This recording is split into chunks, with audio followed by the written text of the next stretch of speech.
എനിക്ക് വേറൊരു കാര്യം ഓർമ്മ എന്താന്ന് വെച്ചാൽ ചില ആൾക്കാരൊക്കെ എന്നോട് പറയുന്നുണ്ട്, എന്താ പറയുക, നിന്റെ സംസാരം കേൾക്കാൻ നല്ല രസമുണ്ട്.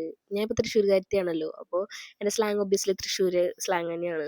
അപ്പോൾ എൻ്റെ വ്ളോഗ്സ് ഒക്കെ എടുത്ത് നോക്കുകയാണെങ്കിൽ അറിയാം ഞങ്ങൾ എന്തുട്ടാ അവള് കാണിക്കണേ, ഈ തേങ്ങ എന്ത് താവാത്ത ഇങ്ങനെയൊക്കെ സംസാരിക്കും. അത് ഞങ്ങളുടെ നോർമൽ തൃശ്ശൂർ എങ്ങനെയാണ് അതുപോലെ തന്നെയാണ് ഞങ്ങൾ സംസാരിക്കുന്നത്. അപ്പോൾ ഇതൊക്കെ കാണുമ്പോൾ ചില ആൾക്കാരൊക്കെ ഇങ്ങനെ പറയുന്നുണ്ട്, എന്താ ഇങ്ങനെയല്ല സംസാരിക്കേണ്ടത്, നമ്മളൊരു ക്യാമറയുടെ ഫ്രണ്ടിൽ വരുമ്പോൾ നമ്മൾ മര്യാദയ്ക്ക് അച്ചടി ഭാഷയിൽ സംസാരിക്കണം എന്നൊക്കെ പറഞ്ഞിട്ട് കുറച്ച് ആൾക്കാരൊക്കെ എന്നോട് പറഞ്ഞു. കുറച്ച് ആൾക്കാർ പറഞ്ഞു, എന്താ പറയുക, നീ സംസാരിക്കുന്ന നല്ല രസമുണ്ട്, ഇതുപോലെ തന്നെ കണ്ടിന്യൂ ചെയ്തു എന്നൊക്കെ പറഞ്ഞിട്ട്. ഞാൻ പറയുന്നത് എൻ്റെ സ്ലാങ് തൃശ്ശൂർ സ്ലാങ് ആണ്, അപ്പോൾ എനിക്ക് അതുപോലെയാണ് സംസാരിക്കാൻ പറ്റുള്ളൂ.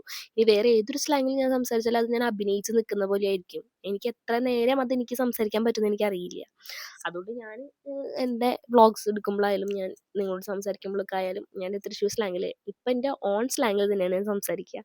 അപ്പോൾ എത്ര പേർക്ക് തൃശ്ശൂർ സ്ലാങ് ഇഷ്ടമാണ് എന്നുള്ളതൊന്ന് കമൻറ്റ് ബോക്സിൽ പറയട്ടോ. ഓക്കേ.